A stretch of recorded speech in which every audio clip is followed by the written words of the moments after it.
Bismillahirrahmanirrahim. Assalamualaikum warahmatullahi wabarakatuh.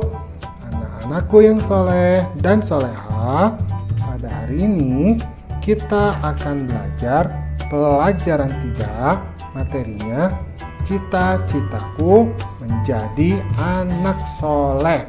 Nah, submaterinya orang jujur disayang Allah.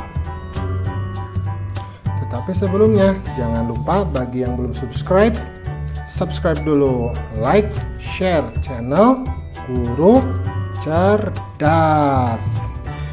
Oke, kita lanjut ya ke pelajaran.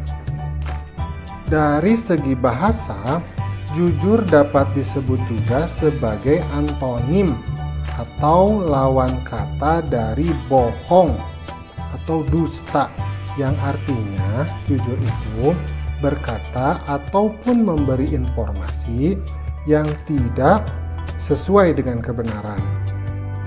Nah, di sini ada contoh ya. Jadi Bapak Guru sedang memeriksa anak-anak yang sedang melaksanakan penilaian hariannya. Kata Bapak Guru, kerjakan penilaian hariannya dengan jujur. Nah, maksudnya adalah anak-anak ketika melaksanakan penilaian harian, mereka tidak boleh berbohong terhadap dirinya sendiri. Misalkan dengan cara mencontek. Nah, itu tidak boleh ya. Adapun secara istilah, jujur merupakan sikap seseorang yang ketika berhadapan dengan sesuatu ataupun fenomena tertentu dan menceritakan kejadian tersebut tanpa ada perubahan ataupun modifikasi sedikit pun, atau benar-benar sesuai dengan kenyataan atau realita yang terjadi. Nah, dalam agama Islam itu setidaknya dikenal 5 jenis sifat jujur yang harus dimiliki oleh penganutnya, yaitu yang pertama, sidik al-qalbi. Sidik itu artinya jujur ya. Sidik al-qalbi merupakan sifat jujur yang penerapannya ada pada niat seseorang manusia. Nah, contohnya, misalkan ini ada sebuah keluarga ingin memberikan sedekah kepada seorang nenek tua. Maka niat dari awalnya itu ketika memberikan sedekah itu memang niat lillahi ta'ala, tidak boleh ada di dalam hatinya itu niat untuk pamer, untuk ria. Nah, seperti itu. Yang kedua, sidik al-hadith merupakan sifat jujur yang penerapannya ada pada perkataan yang diucapkan oleh manusia.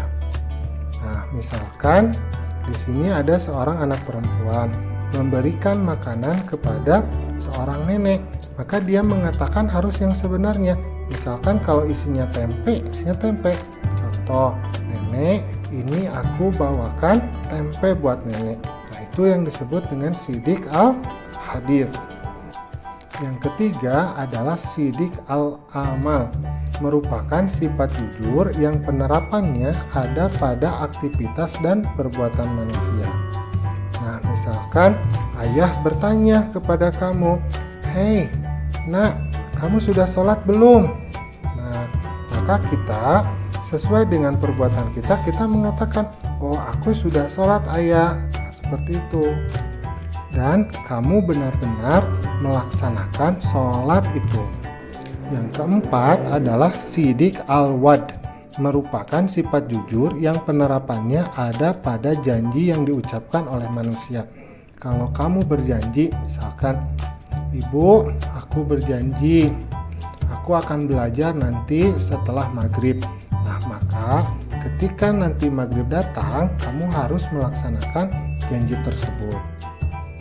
Yang kelima adalah sidik al-hal, merupakan sifat jujur yang penerapannya ada pada kenyataan yang terjadi dalam hidup manusia. Contohnya, ketika kita hidup, kita tidak boleh berlebihan sesuai dengan kemampuan kita. Misalkan, nah, kita tidak boleh terlalu banyak gaya ya, ingin dipuji orang lain. Kita berperilaku sesuai dengan keadaan kita sendiri. Kita harus mampu melaksanakan kejujuran dalam segala tindakan kita. Pertama, jujur kepada Allah Subhanahu wa Ta'ala. Ciri-cirinya selalu mentaati perintah Allah dimanapun dan kapanpun. Seperti kisah gadis menjual susu di masa Khalifah Umar bin Khattab. Kedua, kita harus jujur kepada diri kita sendiri. Kalau kita tidak bisa, maka kita harus mau belajar. Kalau kita tidak mampu, maka kita harus mau berlatih. Nah, yang ketiga adalah kita juga harus mampu jujur kepada orang lain. Nah, di gambarnya diperlihatkan ada seorang anak yang mengembalikan kembalian, di mana